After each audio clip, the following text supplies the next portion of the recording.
നമസ്കാരം. ജനുവരി 22-ാം തീയതി അയോധ്യയിൽ നടക്കുന്ന രാമക്ഷേത്രത്തിന്റെ പ്രതിഷ്ഠാദിന ചടങ്ങിലേക്ക് പോകേണ്ടതില്ല എന്ന കോൺഗ്രസ് ഹൈക്കമാൻഡിന്റെ നിലപാട് പാർട്ടിക്ക് വലിയ തിരിച്ചടിയാവുന്നു എന്നുള്ള റിപ്പോർട്ടുകൾ പുറത്തു വന്നിരിക്കുന്നു. ഉത്തർപ്രദേശ് ഉൾപ്പെടെയുള്ള ഹിന്ദി ഹൃദയഭൂമിയിലെ മുതിർന്ന കോൺഗ്രസ് നേതാക്കൾ തന്നെയാണ് ഇതിനെതിരെ വലിയ വിമർശനവുമായി രംഗത്തെത്തിയിരിക്കുന്നത്. ഹിന്ദി ഹൃദയഭൂമിയിൽ ശ്രീരാമനെ അവഗണിക്കുക എന്നത് ആത്മഹത്യാപരമാണ് എന്ന് തന്നെയാണ് കോൺഗ്രസിന്റെ നേതാക്കൾ ആവർത്തിക്കുന്നത്. അതുകൊണ്ട് തന്നെ ജനങ്ങളുടെ വികാരത്തിനെതിരായി നിൽക്കുന്ന കോൺഗ്രസിൽ നിന്നും തങ്ങൾ രാജിവെച്ച് പോകും എന്നുള്ള സൂചന കൂടി അവർ നൽകുന്നുണ്ട്.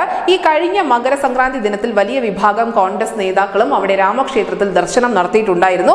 ജനുവരി 22-ന് നടക്കുന്ന ഈ പ്രാണപ്രതിഷ്ഠാ ചടങ്ങിൽ പങ്കെടുക്കുന്നില്ല എന്ന് കോൺഗ്രസ് ഔദ്യോഗികമായി പറയുന്നുണ്ട് എങ്കിൽ പോലും മിക്ക സംസ്ഥാന ഘടകങ്ങളും അതിനു മുൻപോ അതിനുശേഷമോ ശ്രീരാമക്ഷേത്രത്തിൽ സന്ദർശനം നടത്തുമെന്നതിന്റെ വ്യക്തമായ സൂചനകൾ ഇതിനോടകം തന്നെ നൽകിയിട്ടുമുണ്ട്. എന്തായാലും ഉത്തർപ്രദേശിൽ പാർട്ടിയുടെ അധ്യക്ഷനായ അജയ് റായ്, പാർട്ടിയുടെ UP ഇൻചാർജായ അവിനേഷ് പാണ്ഡെ തുടങ്ങിയവരുടെ നേതൃത്വത്തിൽ അവിടെ സന്ദർശനം നടത്തുകയും ചെയ്തിരുന്നു. അതേസമയം തന്നെ ജനുവരി 22-ാം തീയതി നടക്കുന്ന പ്രാണപ്രതിഷ്ഠാ ചടങ്ങിലേക്ക് പോകുമെന്ന് UPയിലെ മുൻ കോൺഗ്രസ് അധ്യക്ഷനായിരുന്ന നിർമ്മൽ ഖത്രി വെളിപ്പെടുത്തിയിരുന്നു.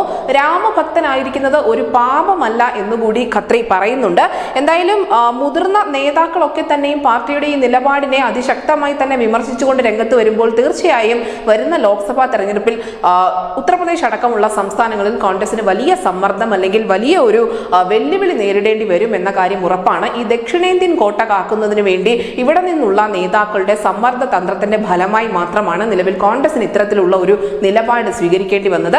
കേവലം 134 സീറ്റുകൾ മാത്രമുള്ള ദക്ഷിണേന്ത്യയിൽ മാത്രം കണ്ണുവെച്ചുകൊണ്ട് കോൺഗ്രസ് ഇത്തരത്തിലുള്ള നിലപാടുകൾ സ്വീകരിച്ച് മുന്നോട്ട് പോകുമ്പോൾ ഹിന്ദി ഹൃദയഭൂമിയിലും അതിനപ്പുറമുള്ള സ്ഥലങ്ങളിൽ കോൺഗ്രസിന് വലിയ തിരിച്ചടി ഉണ്ടാകുമെന്നുറപ്പാണ്. പ്രത്യേകിച്ചും മുതിർന്ന നേതാക്കൾ കൂടി പടിയിറങ്ങുകയാണെങ്കിൽ.